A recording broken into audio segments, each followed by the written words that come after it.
Hi, this is a new series that I started, and I'm hoping to repeat it every Sunday about 2 to 3 p.m. Central Time.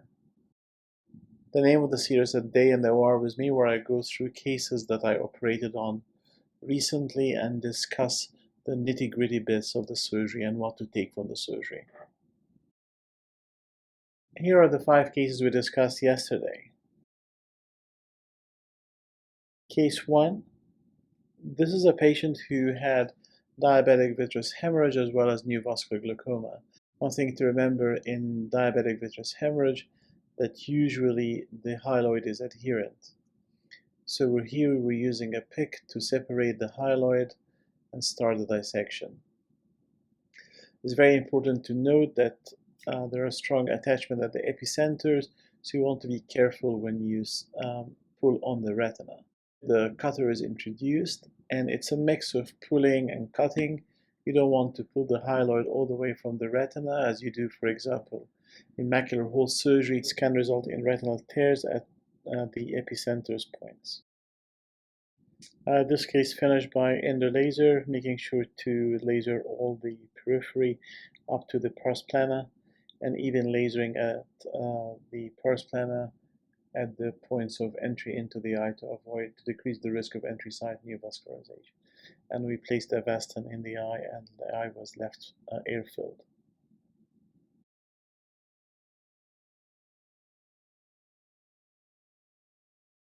Case 2 was an interesting case of a patient who lost vision from diabetic vitreous hemorrhage and vitreomacular traction. That was only a few weeks back. Vision was counting finger. That's the intraoperative OCT here, and it shows what looks like a macular hole is not a macular hole. That's why it's best not to peel these cases, otherwise you will definitely end up with a macular hole.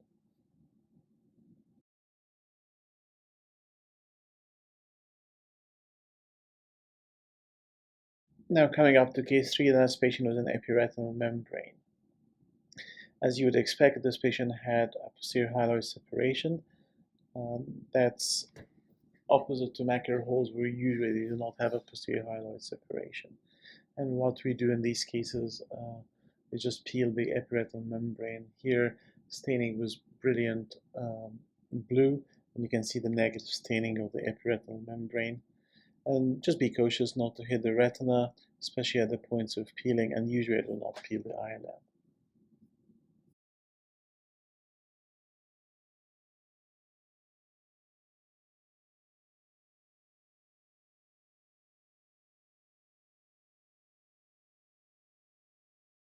A very important point in any vitrectomy before putting air in the eye or concluding the case is to do an internal search looking for entry site or other retinal tears that you need to treat.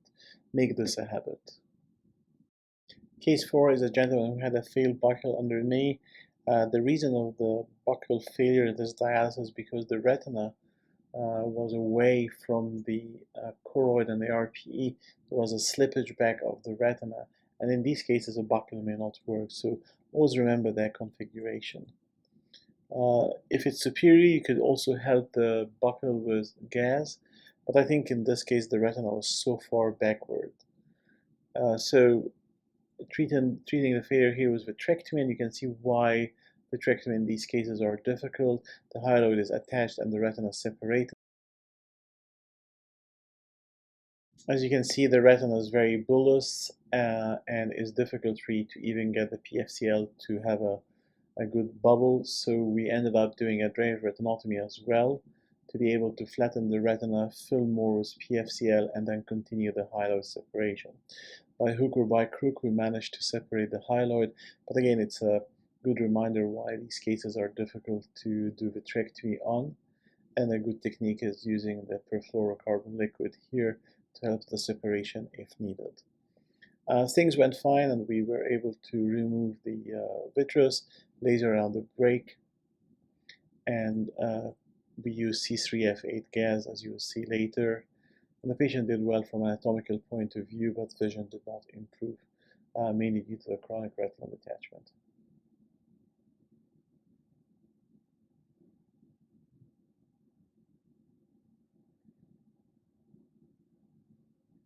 This is the postoperative appearance. Last case was a straightforward retinal detachment due to temporal retinal break. The macula was just on. In these cases where the retinal detachment is due to upper retinal breaks, I do a technique which I call minimal range, minimal gas vitrectomy to avoid the risk of retinal displacement. It's also a very simple technique. You'll find a description of that technique on the American Academy website. Well, thank you so much. I hope that you will be joining in the coming series for this discussion of operative cases, and the aim is to exchange knowledge, and it's a win-win. Thank you so much.